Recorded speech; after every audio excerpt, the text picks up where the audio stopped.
Hello, Jane Cleland here. Do the principles of writing description well apply to narrative nonfiction as well as fiction?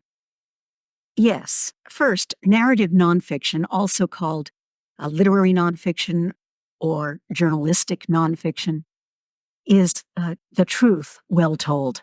That's the tagline from creative nonfiction. That's a foundation that publishes a magazine by that title.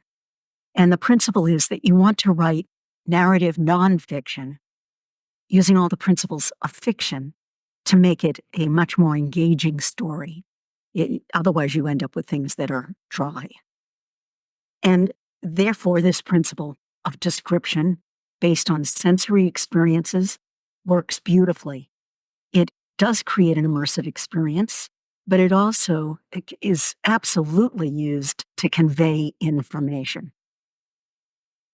I hope that helps, and I look forward to hearing your thoughts on the subject. How do you decide how much description to use in narrative nonfiction? Put it in the comments section. I'd love to hear your thoughts. And if this video had value, would you like it? Would you share it? Would you subscribe to the channel? That opens up features that lets us make these videos even more valuable for you. Thank you.